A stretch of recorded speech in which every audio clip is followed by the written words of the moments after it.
lovelies, and welcome to my channel. My name is Adora, and if you're just joining me for the first time, thank you very much for clicking on my video, and thank you very much for choosing to watch. And if you're an old subscriber, if you have been following my videos from time to time, I want to give you a very big appreciative thank you for believing in me, for watching my videos, and for always being there for me. Thank you very much. I do appreciate your time.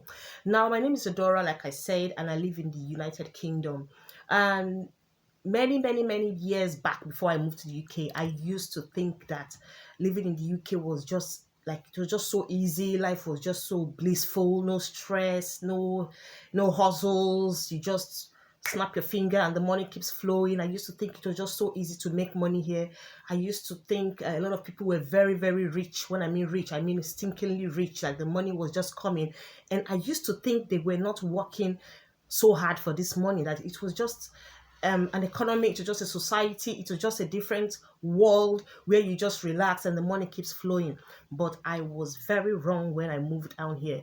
When I moved down to the UK and I saw things for myself, and I went into the system and I saw how things worked, and I saw that you can't just sit on your backside and expect to have that money keep flowing. You have to work for it, you have to put in the effort. You just have to make it happen. There is no free meal here in the United Kingdom. It's not as easy as people think. So when I got into that understanding, when I had that understanding of how things worked financially in the United Kingdom, I said to myself, you know what? I have to make a way to make things happen. I have to look for a way to make things happen, other than depending on the sole income I have, or I had, which is just the normal job, going 9 to 5. I thought of different ways to add an additional income to what I already had. I thought of different ways to, kind of upgrade my finances, because this is a country where you are just depending on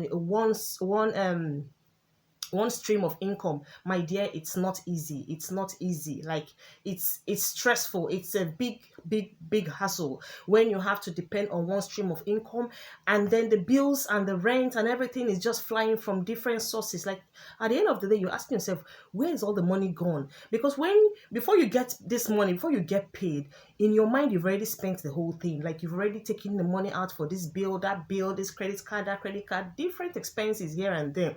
And by the time the money hits your account, in a twinkle of an eye, it's gone again. So I had to sit down and I said to myself, no, I can't continue like this. There must be a way out. There must be an additional means of making this income, like, out there, that I'm not aware of. So I started making my research. I started asking questions. I started trying to find out exactly what I could do to give me that extra means of income. Now, even if it's not on a big scale or on a large scale, just something additional, something extra to add to your already existing means of income, so that when there are other issues or when there are other expenses you need to make, you can comfortably make them and still have a little change in your account. So that was when I decided that, okay, you know what, I'm not going to depend on just this one stream of income coming in. Let me look out and see what the world has to offer out there.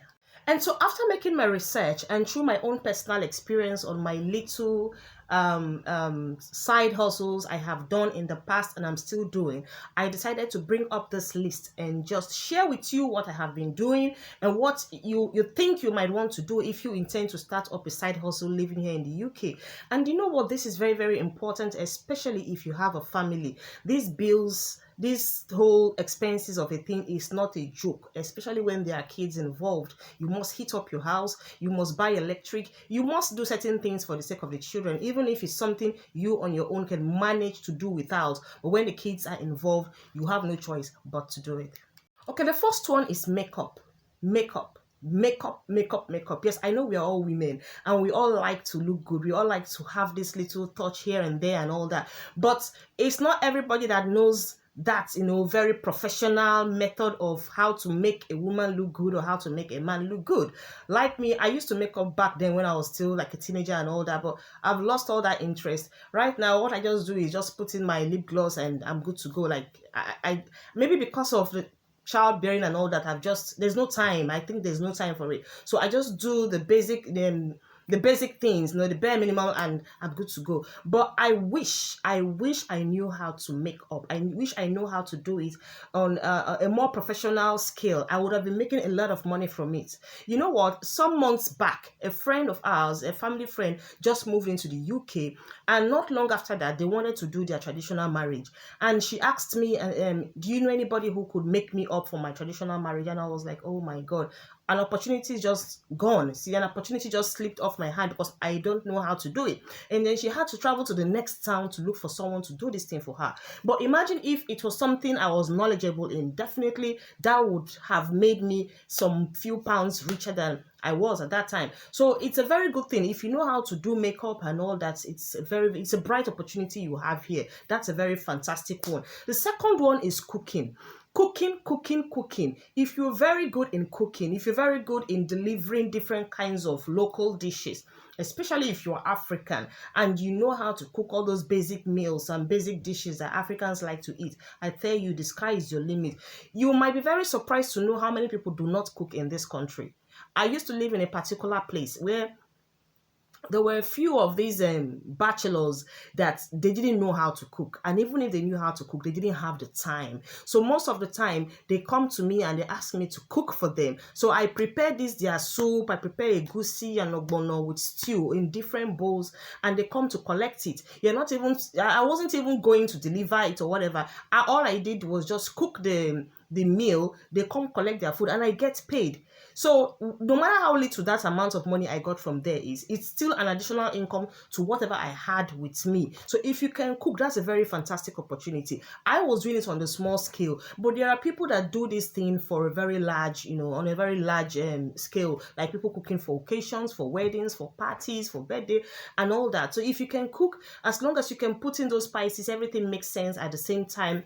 Make a flyer. These days it's very easy to make all these things. Go to Canva, print out a flyer, design a flyer, print it out, give it to one or two people. If you don't want to go that way, you can as well just maybe word of mouth, make some calls, send messages to people, let them know exactly what you're doing, what you can do, what you can cook, and how you can reach it across to them. And that's it. There's no shame in this thing. Whatever you know how to do, sell yourself as much as possible. Now the third one is reselling. That is one thing I do. I do that one very well because it's really like there's no stress in it. It's not something I have to like prepare, go and buy this, put it together. No. I just go to shops where they have like where they sell like toys, children's stuff. And one thing about um children's stuff, toys in this country, funny enough, toys sells like mad. I don't know how they do it. I don't know how this thing works, but children love toys so much that their parents will go to any lengths to buy toys for their kids, be it for birthday parties, for Christmas, for whatever occasion it is you're celebrating.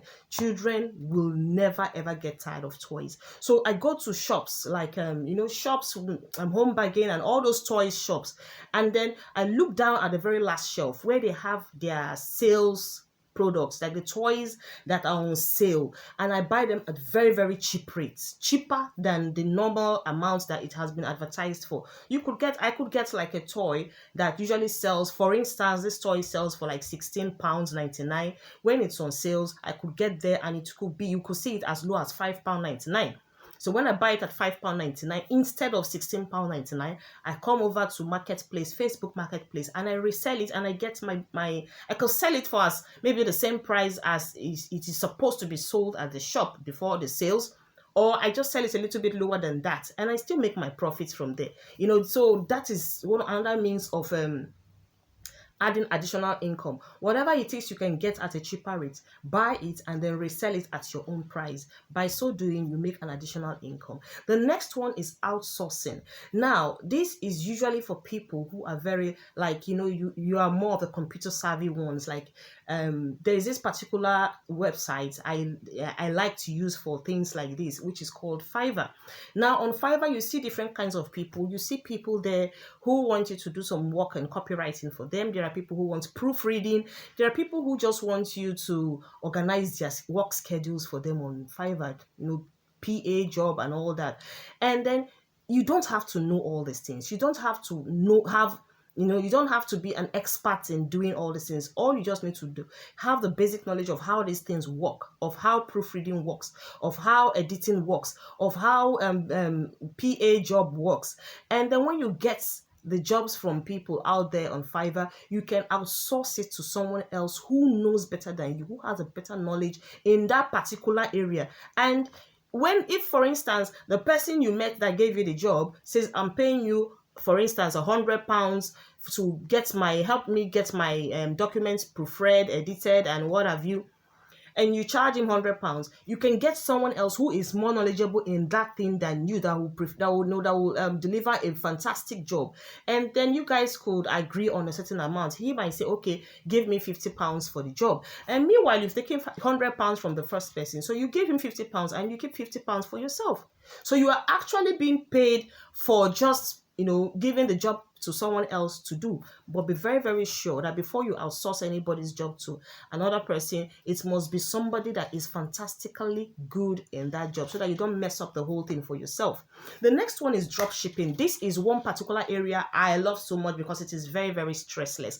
I've tried it a couple of times and it has worked for me. Now, most people drop ship from maybe AliExpress, Alibaba to eBay, from AliExpress to Amazon, maybe from eBay to Amazon, Amazon to eBay. It all depends on how you want to do it. But I usually drop ship from Amazon to eBay.